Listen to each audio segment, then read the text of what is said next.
Medina যাইতে পারলাম না, মদিনা দেখতে পারলাম না, মদিনা যাইতে পারলাম না। আমি অসহায় তাই এত দূরে রই, শুধু সালাম জানাই, মদিনা যাইতে পারলাম না, মদিনা দেখতে পারলাম না। আরবের ভিতরে যাও, ওরা যারা গাড়ি চালায় ড্রাইভার, ওরাও কোরআন পড়ে, গাড়ি চালক অবস্থায় চালক চালাইতেছে আর তেলাওয়াত করতেছে।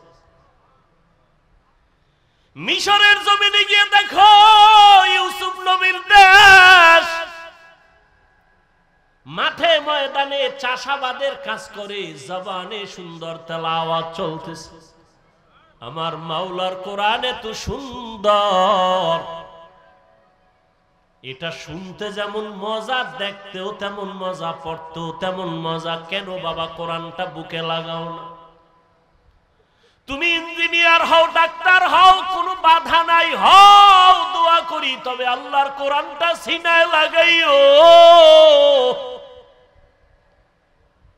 আজকে কি তুমি দেখো নাই ভার্সিটির ভিসি ইমামতি করে, তেলাওয়াত না শিখলে পারতনি? কথা কও। তুমি ডাক্তার হও, কিন্তু এমন সাহস তুমি রাখো তুমি মুসলমান, তুমি ডাক্তারির চেয়ারে বসিয়াও জানো ইমামতির যোগ্যতা তোমার থাকে। যেখানে যাবে তুমি নামাজ পড়াবে, মধুর তেলাওয়াত শোনাবে, তখন সবার দিল থেকে দোয়া আসবে যে ডাক্তার হইয়াও তেলাওয়াত এত সুন্দর, ইঞ্জিনিয়ার হলেও তার তেলাওয়াত এত সুন্দর। এ যদি ইমামতি করার যোগ্যতা রাখে, জাতি শিখবে আর জানবে যে মুসলমানকে পিছে ফেলার কোনো রাস্তা নাই। তুমি ডাক্তার হও, ইঞ্জিনিয়ার হও, আল্লাহর কোরআন পড়ো, জুমার খুতবা দেওয়ার মতো যোগ্যতা তোমার ভেতরে অর্জন করো, নামাজের ইমামতি করার মতো যোগ্যতা অর্জন করো।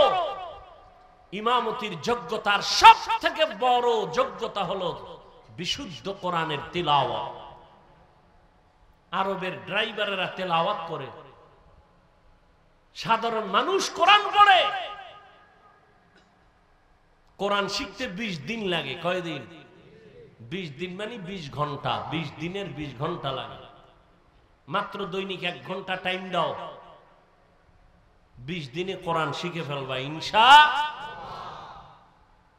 বহু সময় নষ্ট করছো এদিক সেদিক, কোরআন শিখতে 1 ঘন্টা টাইম দাও, ফজরের পরে না হয় এশার পরে, সুযোগ মতো দাও না, দেখবা আল্লাহর প্রতি মায়া, ইবাদতে মায়া বেড়ে যাবে। রাহমাতুল লিল আলামিন নারীদের ইজ্জত রক্ষা করার দিকে বাবাদের বললেন, নারীদের আর হত্যা করা যাবে না, কন্যা হত্যা করা যাবে না। নবীর আদর্শ বাস্তবায়ন করতে গিয়া দান দান শহীদ করেছেন। তারপরেও নবী কোনদিন জিদের বশবর্তী হয়ে রাগ করে কারো উপরে জুলুম করেন নাই। আর ওই নবীর আদর্শ পালন করে সাহাবায়ে কেরাম সারা দুনিয়াতে এত দৃষ্টান্ত স্থাপন করেছেন যে আজকে সাহাবায়ে কেরামের আদর্শ নিয়ে দুনিয়ার মানুষ তার জীবনকে সুন্দর করে। রাসূলের জন্য নিবেদিত প্রাণ সাহাবায়ে কেরাম, যেই নবী দান দান শহীদ করেছেন দ্বীন ও ইসলামের জন্য, ওই নবীর মোহাব্বতে উহুদের ময়দানে ওই রক্তমাখা দ্বীনের আলামত এখন উহুদ পাহাড়ের সাথে লেগে আছে। বহু বছর চেষ্টা করছি বাইতুল্লাহ থেকে মদিনায় গিয়া উহুদ পাহাড়ের ওই জায়গাটা একটু বসবো, দেখবো নবী যেখানে দান দান শহীদ করে বসছিলেন। সুযোগ পাই না। ওই দেশের সরকার আটকায় দিয়েছে, এই বছর একটু সুযোগ পেয়েছে। রহমতের নবীর দান্দান শহীদ হয়ে গেল। কাফেরেরা এলান করলো মুহাম্মদ দুনিয়ায় নাই। কান্নার আওয়াজ চতুর্দিকে ছড়ায় পড়ল। বেলাল পয়গম্বরের সাহাবী আজান দিতেছেন। ওই বেলালের কানে আজানের মাঝখানে আওয়াজ আসছে মদিনার নবী জিন্দা নাই। আজান বাদ দিয়া মাঝখান থেকে দৌড়ায় আমার নবীকে দেখার জন্য। যেই নবী দুনিয়াতে নাই তার জন্য আজান দিলাম, সে না থাকলে আজান আর দিব না। ঠিকই নবীর ইন্তেকাল যখন হয়ে গেল, বেলাল বলে আর মদিনায় থাকতে পারি না, আজান আমি দিয়া সহ্য করতে পারি না। সিরিয়ার জমিনে বেলাল চলে গেল।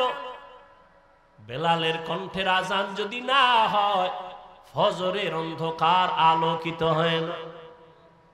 যদিও 10 জন সাহাবাদের মধ্যে বেলালের নাম নাই, কিন্তু নবী কয় আমি জান্নাতে গিয়া বেলালের আওয়াজ পেয়েছি, হাঁটার আওয়াজ। হৃদয়টাকে এত পবিত্র পরিশুদ্ধ করেছে। ও যুবক, তুমি স্কুলে পড়ো, কলেজে পড়ো, তুমি ডাক্তারি পড়ো, ইঞ্জিনিয়ারিং পড়ো, হৃদয়টারে পরিষ্কার করো, নেফাকি দূর করো। আল্লাহর কোরআনের নূর সিনায় ঢুকাও। কোরআনওয়ালা উলামায়ে কেরামদের মুহাব্বত অন্তরে জায়গা করে নাও। বেয়াদবি আচরণ থেকে নিজেকে বাঁচাও। নবীজির মুহাব্বত অন্তরে ধারণ করো আর আল্লাহর কাছে দোয়া করো, হে মালিক, যেই নবীর এত গুণগান শুনি ওই নবীর রওজার পার্শ্বে দাঁড়া একটু সালাম দেওয়ার তৌফিক আমারে দান করো। ওই নবীর রওজায় গেলে চোখের পানি ধরে রাখা যায় না। যেই নবী গোটা দুনিয়া পাগল করে ওখানে আছেন, ওই নবীর দান্দান শহীদ হয়ে গেল। নবী এত কষ্ট করলেন দিনের জন্য। উহুদের পাহাড়ের পাদদেশে নবীকে নিয়ে যখন বসাইলেন হযরত আলী সহ ভিন্ন সাহাবায়ে কেরাম, ওখান থেকে ১৫০০ বছর হয়ে গেছে নবী নাই, এখনো মিশকের ঘ্রাণ পাওয়া যায়। ওই উহুদের ময়দানে ৭০ জন সাহাবা, এদের কবর ওখানে পাহারা দেয়। বাংলাদেশি কিছু বান্দা ওখানে আছে। উহুদের শাহাদাত বরণকারীদের এরিয়াটা বাউন্ডারি করে দিছে সরকার, ভেতরে ঢোকা যায় না। বাংলাদেশি সহ আরো অনেক আলেমরা পাহারা দেয়, ওই দেশের আলেম। একজনে সেদিন বললেন, হুজুর আল্লাহর কসম, উহুদের এই ময়দানে যদি রাত্র ২টার পরে আসেন, মিশকের ঘ্রাণ বের হইতে থাকে। ওখানেই তো নবীর জন্য দ্বীনের নিসবতে জীবন দিয়েছে রাসূলের কলিজার টুকরা আপন চাচা বীর আমির হামজা, যার কলিজা বের করে আবু সুফিয়ানের স্ত্রী হিন্দা চাবায়া চাবায়া খাইছিল। এরে নবীর উম্মতের দল, ও উহুদের ময়দানে পয়গম্বরের আরেকজন সাহাবী হানজালা রাদিয়াল্লাহু তাআলা আনহু বাসর রাতে চলে আসছে। গোসল না করিয়া নবী নাই খবর শুইনা হাজির। ও আল্লাহর বান্দারা, তোমার নেতার বিরুদ্ধে, নেত্রীর বিরুদ্ধে কথা বললে তুমি আন্দোলনে নামো, বিরোধিতা করো। নবীর বিরুদ্ধে কথা হয়, বলো তোমার আন্দোলন তখন কোথায় থাকে?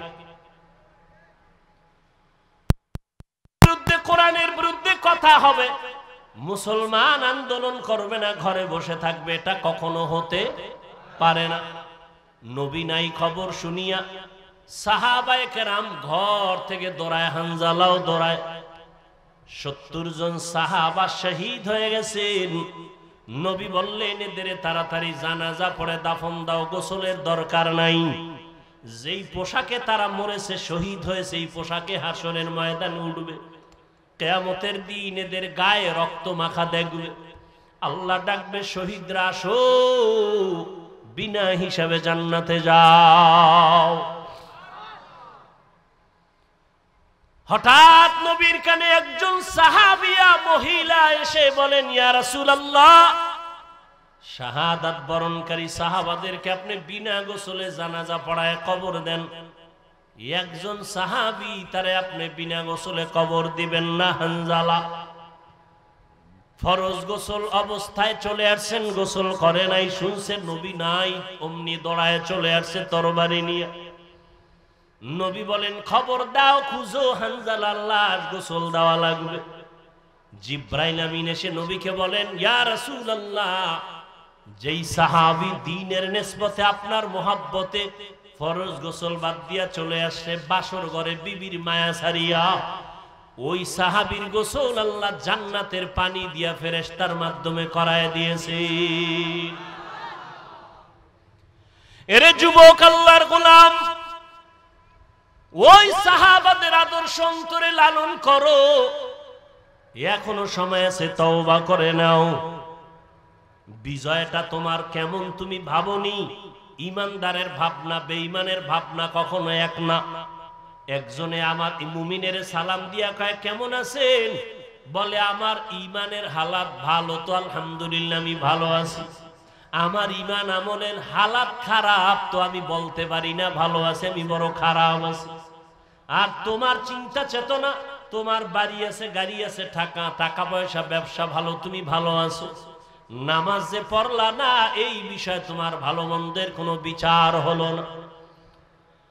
এখনো সময় আছে, তওবা করে নাও। আল্লাহর কাছে অন্তর খুলে তওবা করো। হে মালিক, তোমার নিয়ামতের হায়াত না থাকলে বাঁচার উপায় নাই। তোমার নিয়ামতের নিঃশ্বাস যদি বন্ধ হয় আর উঠাইতে পারবো না। তোমার নিয়ামতে যদি তুমি ঘুম থেকে উঠায় না দাও, আমার জীবনে আর উঠা সম্ভব হবে না। ও আল্লাহ, জীবনটা শুধু নিয়ামত পাইলাম, কিন্তু শুকর আদায় করতে পারলাম না। হাতের শুকর আদায় করতে পারি নাই, তোমার দেওয়া চোখের নিয়ামতের শুকর আদায় করতে পারি নাই, তোমার দেয়া নিয়ামতের জবানের শুকর আদায় করতে পারি নাই, তোমার দেয়া নিয়ামত চোখের শুকর আদায় করতে পারি নাই। কোনদিন কোরআন শরীফ হাতে নিলাম না, চোখ দিয়া তাকায়া দেখলাম না, জবান দিয়া কোরআন তেলাওয়াত করতে পারলাম না। জীবনে অনেক কিছু চোখ দিয়া দীর্ঘ টাইম তাকাইয়া দেখছি, কিন্তু 1 মিনিটের জন্য কোরআনের দিকে তাকাইয়া সহ্য করে দেখতে পারি নাই। জীবনে জবান দিয়ে কত কথা বলেছি,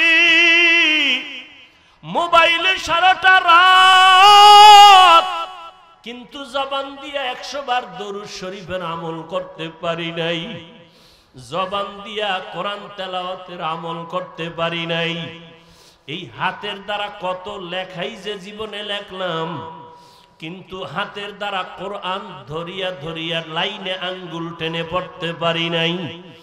হিসাব মিলায় দেখলাম আমার মতো নাফরমানের এই জমিনে কেউ নাই। ও যুবক বাবারা, বৃদ্ধ বাবাজিরা, পর্দার আড়ালের মা বোনেরা, আল্লাহর কাছে নিয়ামতের হিসাব কিন্তু দিতেই হবে। আল্লাহর দেওয়া নিয়ামত পাইলেন, আল্লাহর দেওয়া বাতাস বড় নিয়ামত, আল্লাহর দেওয়া পানি বড় নিয়ামত, সূর্যের আলো বড় নিয়ামত। সবকিছু ভোগ করলেন, শুকর আদায় করলেন না।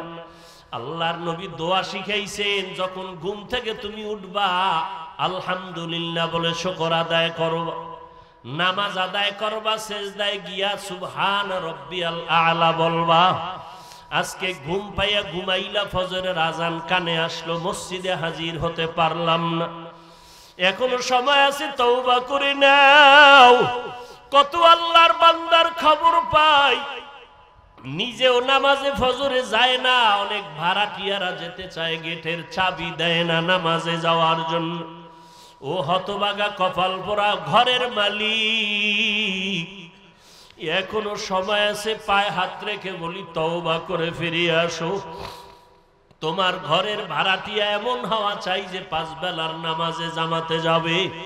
এমন একজন কর্মচারী তুমি বাড়ির মধ্যে রেখে দাও, কাজের মানুষ, যে তোমার ভাড়াটিয়াদেরকে 5 ওয়াক্ত নামাজে ডাকবে, চলো নামাজের সময় হয়ে গেছে। তোমার ঘর আমার আল্লাহর রহমত দ্বারা ভরপুর হয়ে যাবে, ফেরেশতারা পাহারা দিবে। ও যুবক বাবারা, স্কুলে পড়ো, ব্যবসা করো, মাওলার কোরআন তেলাওয়াত করো, দোকানে বসে আছো, বাজে কথা না বলে, মোবাইল না দেখিয়া দরুদ শরীফ পড়ো, ইস্তেগফারের আমল করো। পর্দার আড়ালের মা বোনেরা, ফজরের নামাজ পড়ো, সূরা ইয়াসিনটা তেলাওয়াত করে নাও। যোহরের নামাজ পড়ে সূরা ফাতিহা তেলাওয়াত করে নাও বা সূরা আর রহমান। আসরের নামাজ আদায় করে সূরা নাবা তেলাওয়াত করে নেন রে মা। মাগরিবের নামাজ আদায় করে সূরা ওয়াকিয়া তেলাওয়াত করেন। এশার নামাজের পরে মা সূরা মুলক তেলাওয়াত করেন। পাঁচ বেলার নামাজে 5টা সূরার আমল। নবীজির মোহাব্বত নিয়া ওযু সহকারে নির্জনে বসিয়া কমপক্ষে 100 থেকে 300 বার দরুদের আমল করেন। ইনশাআল্লাহ আমি চ্যালেঞ্জ করে বলবো, আল্লাহ পাক যদি কবুল করেন, দরুদের আমলের বরকতে মুসিবত দূর হবে।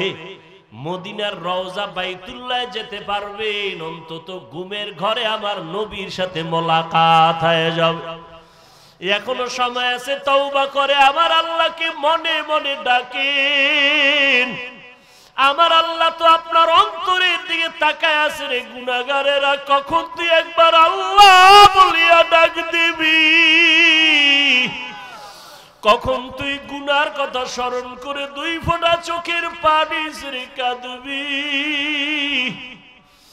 ও যুবকেরা, অন্তরটা যদি একটু নরম করতে পারো,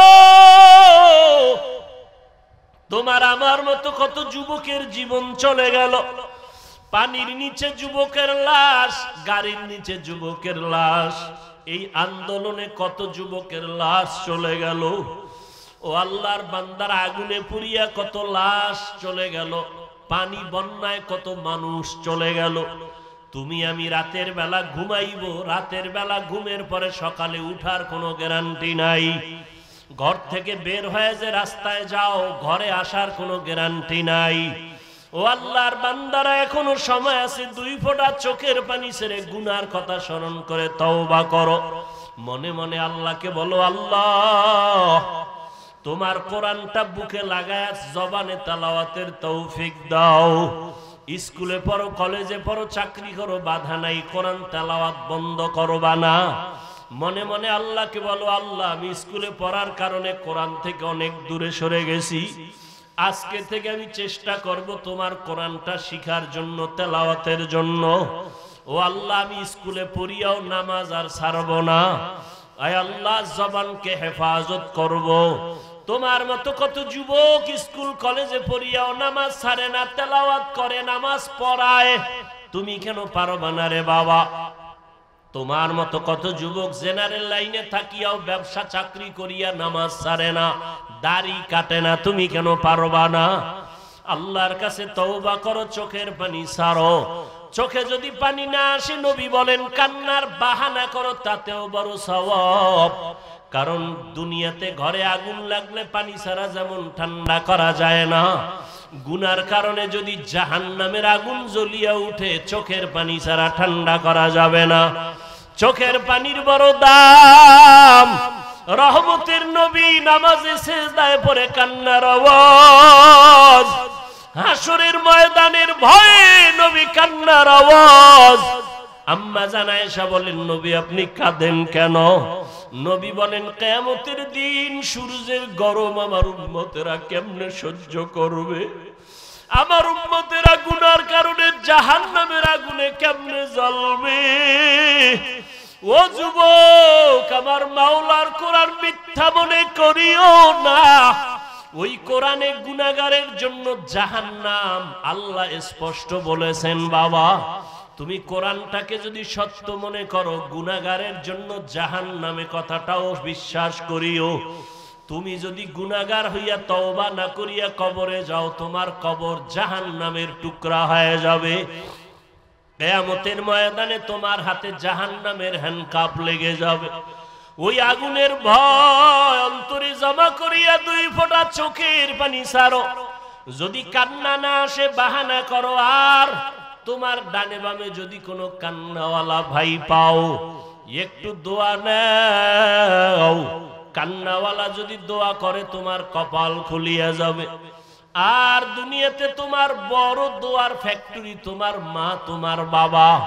ওই মা বাবা যদি থাকে, বাবা যদি থাকে দোয়া নাও, মা থাকলে দোয়া নিও। মা বাবার দোয়া ছাড়া তুমি কোনোদিন সফলতা অর্জন করতে পারবা না।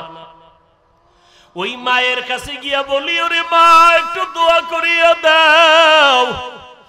রসুলের রওজার কিনারায় দোয়ায় দাঁড়াইলাম একটা যুবক, আমার দেশে বাড়ি, গলা যারা একাদে, আর কয় হুজুর আমার মা নাই, আমি বড় অসহায়। আমার মা আমার জন্য কত দোয়া করেছেন, আজকে আমি সব পাই, কিন্তু আমার মায়ের কণ্ঠ কানের মধ্যে পাই না। তিনের জমিনের উপরে হিংস্র আক্রমণ, বাইতুল মাকদিসকে দখল করা, মুসলমানের উপর আক্রমণ। বাংলাদেশটা কিন্তু ছোট, মানচিত্রের দিকে তাকাইলে ছোট্ট একটা দেশ, টুপিওয়ালায় ভরা, মাদ্রাসায় ভরা।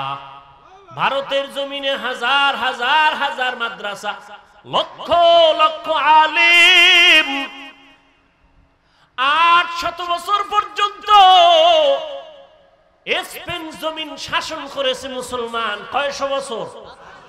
মুখস্থ করো। একটা জাতিকে ধ্বংস করার জন্য তার ইতিহাস ভুলায় দেওয়া যথেষ্ট। মনে রাখো 800 বছর পর্যন্ত স্পেন জমিন শাসন করেছে মুসলমানেরা।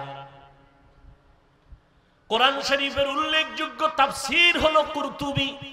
ওই স্পেন জমিনে বসে লেখা 30 খণ্ডের তাফসীর, তাফসীরে কুরতুবী। ওই 800 বছরের শাসনের মুসলমান দেশ স্পেনের মধ্যে গিয়ে দেখো আজান বন্ধ। বেশি লাফাইও না রে যুবক, সাবধান। ভারতের চোখ যদিও একটু পর্দা লাগাইছে, আমেরিকার চোখ কিন্তু এখানে বড় করে রাখা আছে। ঠিক বলতে কি কষ্ট লাগে না? একটু ভাবতে হবে নাকি? একটু ভাবতে হবে। আমেরিকার ডব্লিউ বুশ বলেছিল, আমি সারা দুনিয়ার নারীদের, যুবতীরে দেখতে চাই বেপর্দা, আর যুবকদের দেখতে চাই দাড়িবিহীন। ভাইরা আমার, আসামের মুসলমান, কাশ্মীরের মুসলমান, বসনিয়া চেচনিয়ার মুসলমান, ওদিকে বার্মার মুসলমান, চতুর্দিকে মুসলমানের উপর আক্রমণ চলতেছে। আমগো উপরে পড়বে না বলা যায় না, তবে ইনশাআল্লাহ চোখের পানি থাকবে, নামাজ থাকবে, সততা থাকবে, জুলুম থাকবে না। আল্লাহ পাক ফেরেশতা পাঠাইয়া আমাদের হেফাজত করবেন।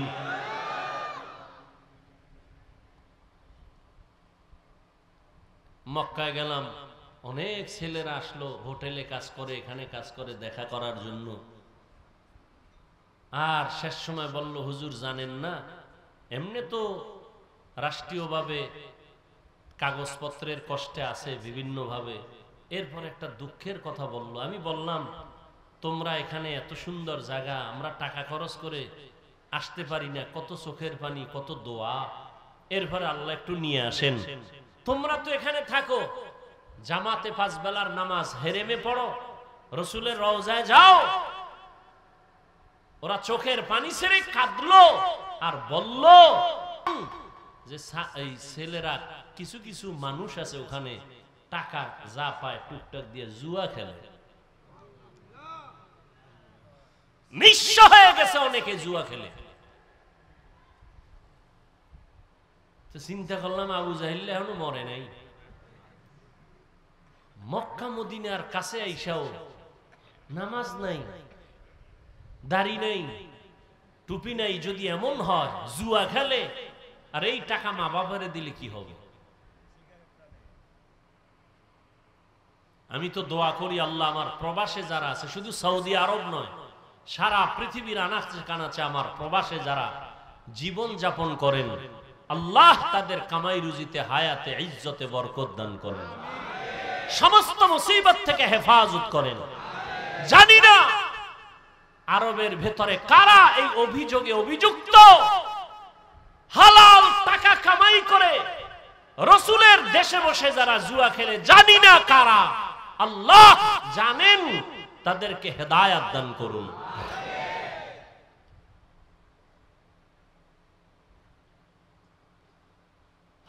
হযরত আলী রাসূলের এত আদরের সাহাবী, সম্মানের জন্য দোয়া করলেন, ও আল্লাহ, দুই পুঁজির একটা লাগে সম্মানের চেয়ারে বসার জন্য, একটা পুঁজির নাম হলো শিক্ষাগত যোগ্যতা ইলম, আর একটা পুঁজির নাম হলো সম্পদ টাকা পয়সা। একটা লোক কলম দিয়ে দস্তখত দিতে পারে না, এরপর সবাই চেয়ার আগায় দেয়, কিও কয় আমগো দেশের দানবীর, আছে না নাই? সমাজ সেবক, অনেক টাকার মালিক, আর একজন কোনো টাকা নাই, তাকে সম্মানের চেয়ার আগায় দেয় কেন? বলে আমার স্কুলের হেডমাস্টার, শিক্ষিত মানুষ। হযরত আলী বলেন, ও আল্লাহ, দুই পুঁজির আসলটা আমাদের দিছেন, কি? ইলম দিয়েছেন, টাকা পয়সা দেন নাই। মিয়া, নবীজি দোয়া করলে কবুল হইতো না? সেই নবী খন্দকের যুদ্ধে গিয়া পেটে পাথর বাঁধলেন, মদিনাতুল মুনাওয়ারার পার্শ্বে খন্দক, সাহাবায়ে কেরাম নিয়া গর্ত খনন করলেন, নবীও ওই কাজে হাত দিলেন।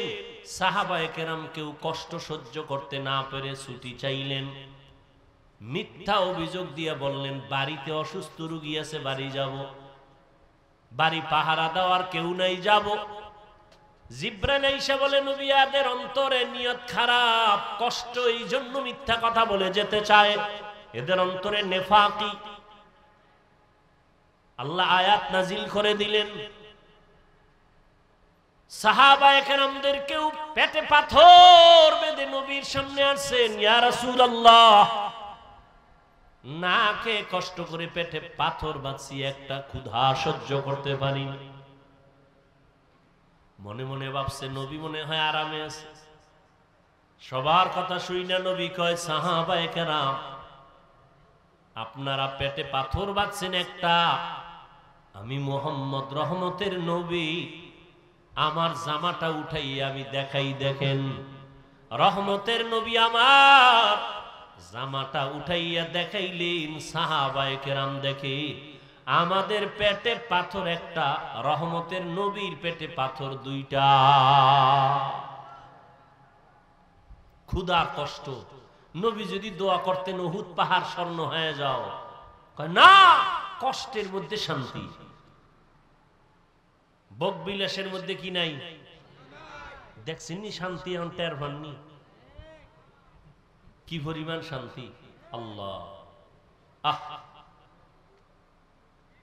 জুলুমের শাস্তি দুনিয়ায়, কষ্টের জিন্দেগি। নবী আমার 1 বছর না, 2 বছর না, 3 বছরের মতো সময় আমার নবীরে মক্কার বেঈমানেরা গৃহবন্দী করে রাখছে শিয়াবে আবু তালিবের ভেতর, পানি দেয় না, খানা দেয় না। রহমতের নবী আমার গাছের পাতা ছিঁড়ে ছিঁড়ে চাবাইয়া তারপরে পেটের ক্ষুধা নিবারণ করে, না খাইয়া মরে ওরে যুবক, প্রয়োজনে না খাইয়া মরিও, কিন্তু হারাম খানা ভেতরে ঢুকাইও না রে বাবা। শান্তি নাই, শরীরে রোগ বেড়ে যাবে, অশান্তি শুরু হয়ে যাবে। হযরত আলী রাদিয়াল্লাহু তাআলা আনহু বলেন, মান আল্লামানি হারফান ইনশাআ বাআ ওয়া ইনশাআ আতাকা, আমাকে একটা অক্ষর যিনি শিক্ষা দিয়েছেন, তিনি আমার কাছে এমন দামি যে আমাকে চাইলে বিক্রিও করে দিতে পারেন, গোলাম বানাইয়াও রাখতে পারেন। এই ছাত্ররা, হযরত আলী বলেন, একটা অক্ষর আমাকে যে শিক্ষা দিল তার দাম কত? আমাকে বিক্রিও করে দিতে পারে, আমাকে গোলাম বানাইয়াও রাখতে পারে। এ হলো শিক্ষকের মর্যাদা।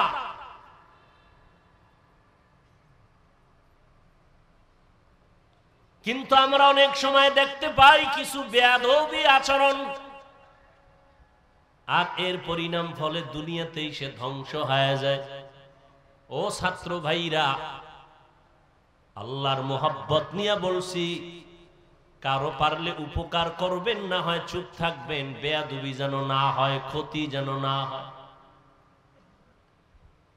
নবীজি বলেন, মান তাওয়াযা লিল্লাহ রাফাআহুল্লাহ, যে ব্যক্তি আল্লাহর জন্য নিজের ছোট বানায় দেয়, আল্লাহ তার মর্যাদা বাড়ায় দেয়। রাহমাতুল লিল আলামিন এমন আদর্শ নিয়ে দুনিয়াতে আসলেন, যেই মক্কার মানুষ ছিল পৃথিবীর নিকৃষ্ট, লম্পট, চরিত্রহীন, খারাপ। ওই জায়গায় আমার নবীকে আল্লাহ পাঠাইলেন। মক্কা নগরীর মানুষের মতো খারাপ মানুষ জমিনে আর ছিল না। ওই জায়গায় শ্রেষ্ঠ আদর্শের নবীর আল্লাহ পাঠায় দিলেন। 13 বছরের মেহনতে মক্কার মানুষগুলো জান্নাতি মানুষ হয়ে গেছে। মাত্র 13 বছরের মেহনত, নবী একটা গালি দেন নাই, কিচ্ছু বলেন নাই। সুন্দর ব্যবহার, সুন্দর আচরণ। আল্লাহ পাক আমার নবীকে এমন দয়ার নবী করে পাঠাইলেন।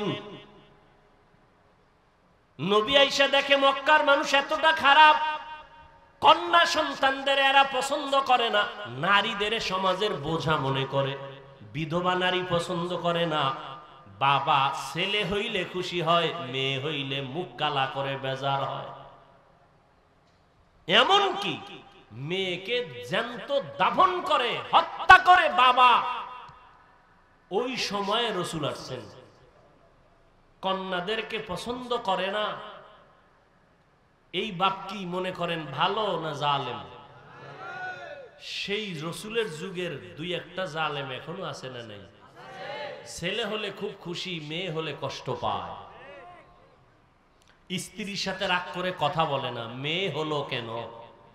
তো মেয়ে হলো কেন, এটা স্ত্রী কি জবাব দিবে? স্ত্রীর কোনো হাত আছে এখানে? লিল্লাহি মুলকুস সামাওয়াতি ওয়াল আরদ ইয়াহাবু লিমান ইয়াশাউ ইনাসান ওয়া ইয়াহাবু লিমান ইয়াশাউ যুকুর আও ইউযাওয়িজুহুম যুকরানাও ওয়া ইনাসা ওয়া ইয়াজআলু মান ইয়াশাউ আকিমা ইন্নাহু আলিমুন কাদির।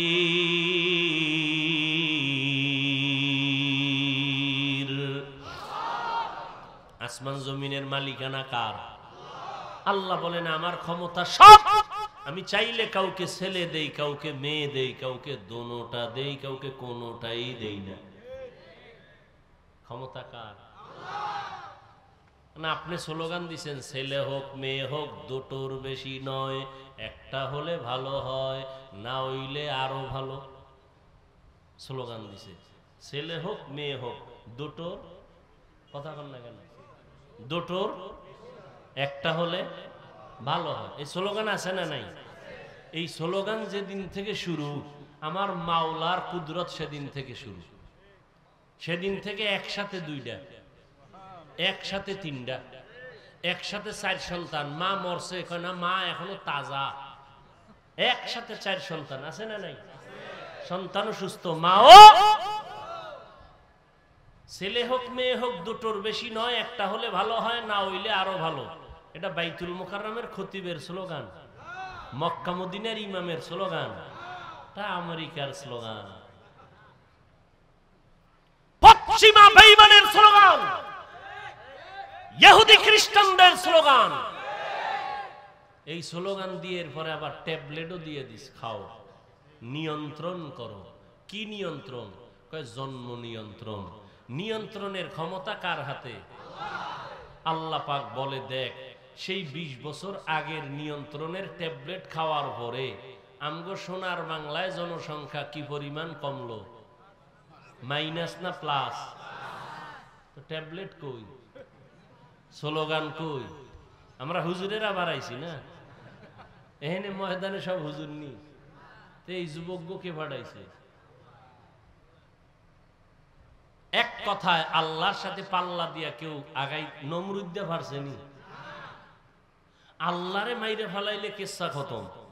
নমরুদ কথা আল্লাহরই মারি, তীর ধনুক নিয়ে রেডি আল্লাহকে মারবে, গুলি মারছে ধনুক। আল্লাহ কয় ওয়া মাকারু ওয়া মাকার আল্লাহ ওয়াল্লাহু খায়রুল।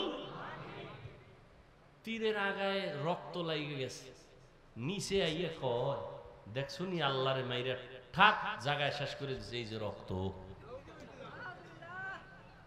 এত পাওয়ারফুল নমরুদ, ওরে মারার জন্য কোন বাহিনী লাগছে? বলেন, এই জালেমরে শেষ করছে একটা অসুস্থ মশা, সাথে জুতা মোবারক, ঠিক নি? মাথার ভিতরে গিয়ে মশা আশ্রয় নিছে, ফাঁকে ফাঁকে একটা মিস কল দেয়। নমরুদ্দের চান্দি গরম। কত কবিরাজ, কত আয়ুর্বেদিক, কত ডাক্তার, ঔষধ, কোনটাই মাথা ঠান্ডা হয় না। হঠাৎ করে জুতার সাথে মোলাকাত, মাথা হিমেল হয়ে গেল। নমরুদ কারে, আমার ভাইয়ের ভিতরে যে ঔষধ আছে আমি তো জানি না, জুতা লাগাইলে মাথা ঠান্ডা, যত একটু বাড়ি মারে আরো ঠান্ডা, বাড়ির পাওয়ার ওজন বাড়ায় দেয় আরো ঠান্ডা। এই জুতার বাড়ি দিলেই মাথা ঠান্ডা, কেমন সান কপাল! এই কপাল কি সবার হয়নি? আল্লাহ মাঝে মাঝে জুতার সাথে মোলাকাত করায় সান কপাল্লাদের। বুশের গালে জুতা লাগছে, সাংবাদিক বলে কাইফা হাল, ডোন্ট মাইন্ড। জুতা খায় কেমন লাগলো, বলে কিচ্ছুই মনে হয় না, এটা আমার গণতান্ত্রিক অধিকার। নমরুদ্দা জুতার বাড়ি দিলে মাথা ঠান্ডা, কেমন কপাল আর কেমন ঔষধ! এটা তো আর কোনো বানানো ঔষধ না, আমাদের ইতিহাস তো ইসলামে আছে। এখন জুতার বাড়ি কে দিবে? আলাদা কর্মচারী রাখো, বেতন দিয়ে, কামি হইলো বেতন নিবে, জুতার বাড়ি মারিবে। জুতার বাড়ি দেয় একজন, দেয় ওর বাথরুমে যাওয়া লাগবো না তো? স্যার আমি বাথরুমে যাবো, আর একজন রাখতে হবে, আমি একা পারি না। এবার ডবল কর্মচারী, ওর কাজ কি? জুতার বাড়ি। নমরুদ্দের ডাক দিয়ে কয় যত জোরে মারবি বাড়ি, বেতন বাড়ায় দেবে। আল্লাহর কুদরত কত কঠিন! আল্লাহ চাইলে মুহূর্তে সব কিছু করে দিতে পারে। মুহূর্তে জীবনে কল্পনা যা হয় নাই, আল্লাহ তা করে দিতে পারে।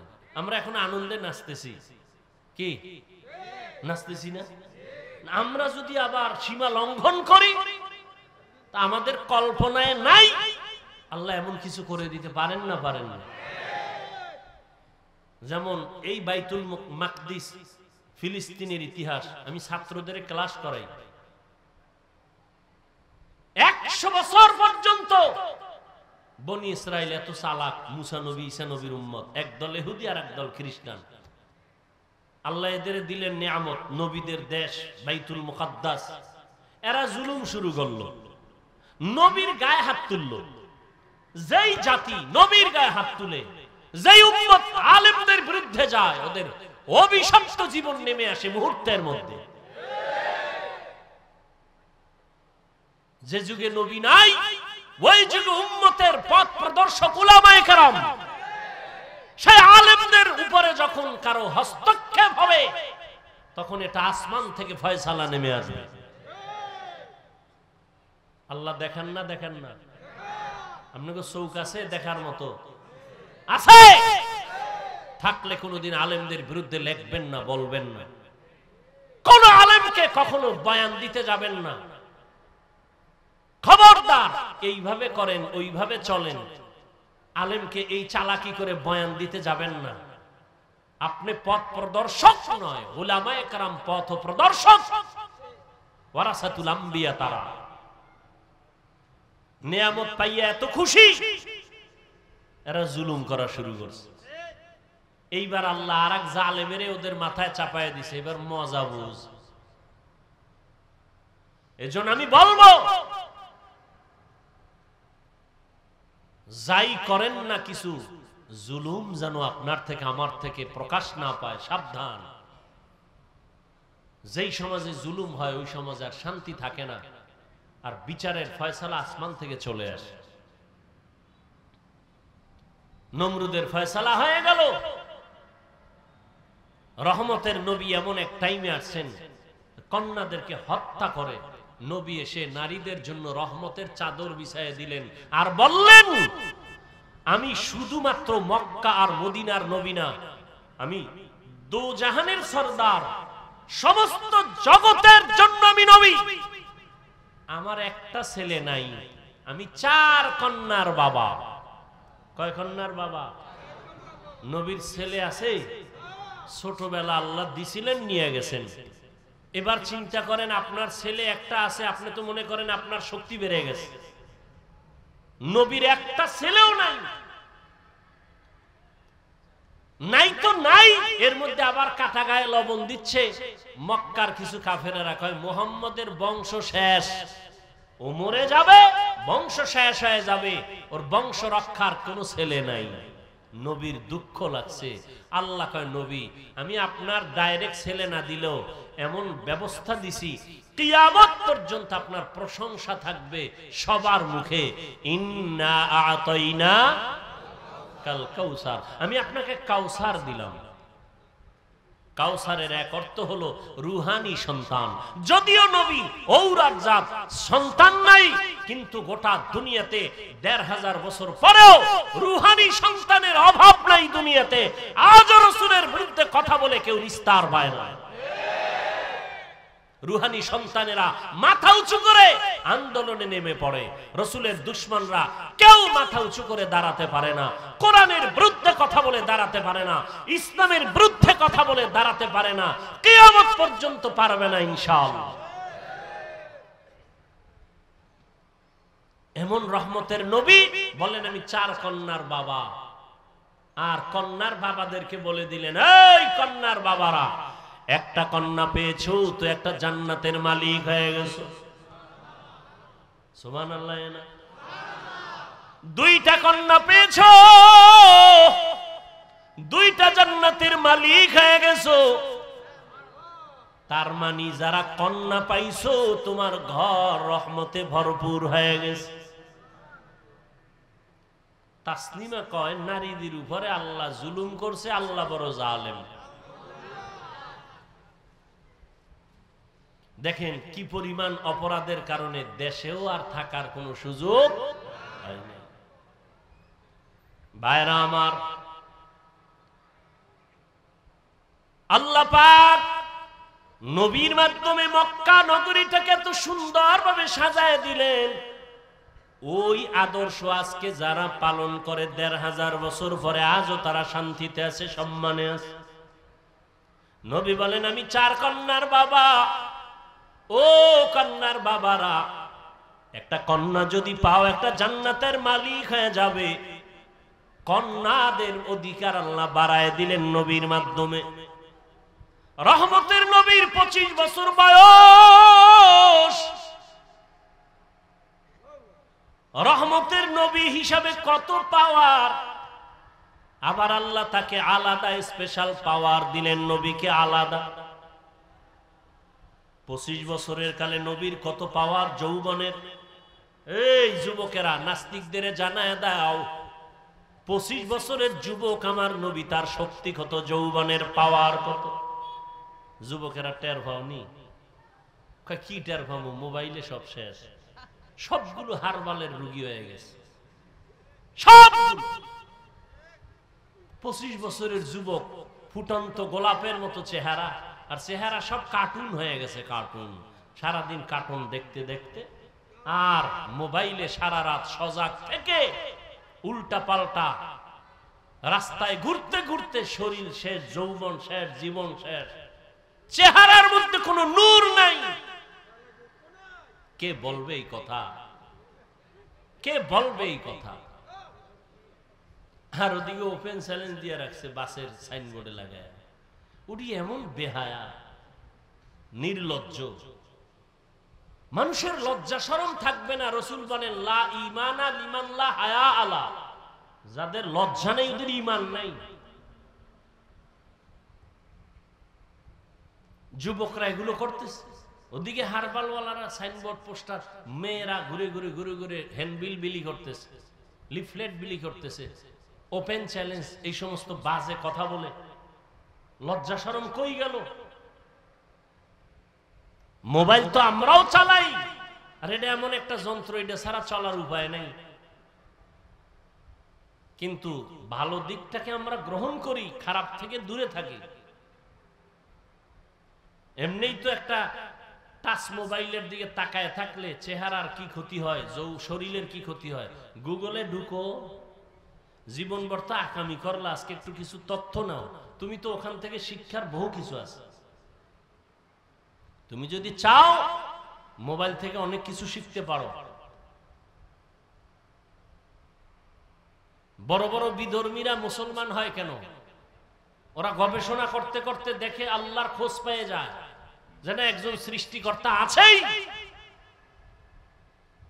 না হয় এই যে কান্না করি, চোখ থেকে কি পরিমাণ পানি বের হয়, এই পানি কোথায়? হ্যাঁ, এগুলো চিন্তা করার বিষয়। দাড়ি ছিল না, হঠাৎ দাড়ি উঠতেছে, বাড়তেছে, চামড়া কাটো তো ভিতরে এগুলি কি পেঁচানো আছে কিনা, ওটা লাইন মতো বাড়তেছে, কেটে দেখবা কিচ্ছু নাই, অথচ বাড়তেছে। মহিলারটা তো বাড়ে না। তুমি গাভীর থেকে দুধ নাও 20 কেজি, কালকে সকালবেলা গাভীর ওলানটা কেটে দাও, দেখো তো কয় কেজি বের হয়। আর কেজির মেয়া গুল্লি মারেন, এক ফোঁটা আসবে নি। চিন্তা করেন তো। অথচ 20 কেজি দুধ 5 মিনিটে আপনার পাত্র ভরে যায়, আপনি ওলানটা কেটে দেন, এক ফোঁটা দুধ আসবে না। খায় ঘাস, বের হয় সাদা পিওর দুধ। রাসূল বলেন দুধ পান করো গাভীর, বরকত। কিতাবে দেখছি দুধ পানের মধ্যে 10টা রোগের ঔষধ আছে। এতটা দামি গাভীর দুধ, অথচ উলান কেটে ফেলবেন, দুধ নাই। আল্লাহর কুদরত। এজন্য আল্লাহ কোরআনে বলেন ওয়াফি আনফুসিকুম আফালা তুবসিরুন, তুমি নিজের মধ্যে তাকাইয়া কি তুমি দেখো না আমি আল্লাহর কুদরত কেমন? মাইকে কথা বলতেছি, বিদ্যুতের চার্জ, ব্যাটারির চার্জ চলে যায়, আর জিব্বা নামের মেশিন দিয়া যে কত কোটি কথা সাপ্লাই দিলাম এই বয়সে, একদিনও তেল লাগলো না, পেট্রোল অকটেন কিছুই লাগলো না। গাল ব্যথা করে, মাথা ব্যথা করে, কপাল ব্যথা করে, চোখ ব্যথা করে, ঠোঁট ব্যথা করে, জিব্বা নামের মেশিন কখনো ব্যথা করে না।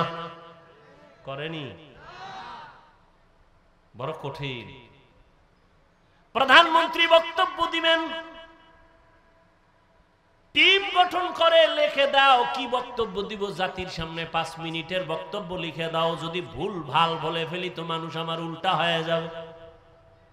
আর আমরা ঘন্টাকে ঘন্টা প্রতিদিন বয়ান করি, ফজরের পরে বয়ান, আসরের পরে বয়ান, মাগরিবের পরে বয়ান, এশার পরে বয়ান, 12 মাস অনবরত কথা। ডায়েরিতে লিখে আনি নাই, মুখস্থ করে আসি নাই। কি বয়ান আজকে এই এলাকায় করব তাও মুখস্থ করে আসি নাই। কিন্তু একের পর এক কথা বের হচ্ছে, বের হচ্ছে, বের হচ্ছে, টাইম মতো ঘুম নাই। এই সফর করে আসার পরে শুধু ঘুম আর ঘুম, শুইলেই ঘুম।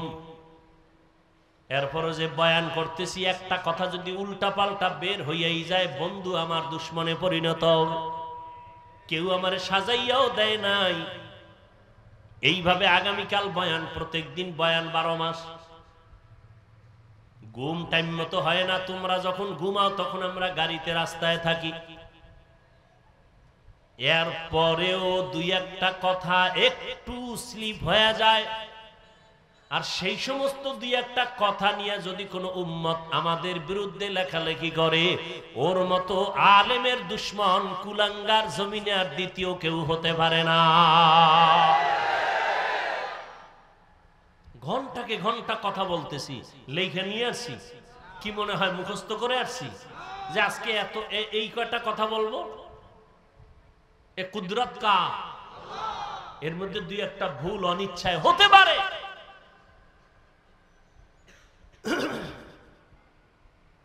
তুমি এইসব বলো না, তুমি এত বড় বুদ্ধিজীবী, লাকুম দীনুকুম ওয়ালিয়া দীন, বুখারীর হাদিস কইয়া লাইছো। হ্যাঁ,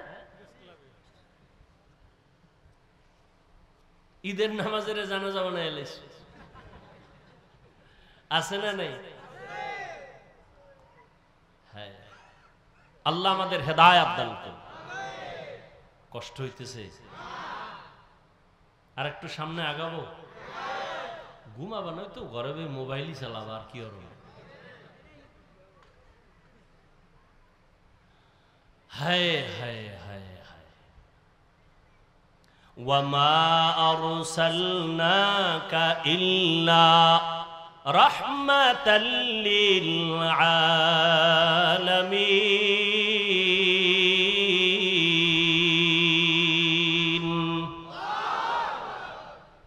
এই যে এত বয়ান শুনো যুবক বাবারা, অন্তরে মায়া আছে না? মোহাব্বত লাগে না? এই বয়ান তো কোরআন থেকে বলতেছি, রসুলের থেকে বলতেছি। সেই কোরআন কেন পড়ো না? কোরআনটা কেন বুকে লাগাও না? আরবের দেশে যাও, দোয়া করি আল্লাহ সবাইকে একবারও যদি হয় বাইতুল্লাহ রসুলের রওজায় যাওয়ার তৌফিক দান করেন। আমিনও কয় না, পুরাটা কও আল্লাহুম্মা আমিন।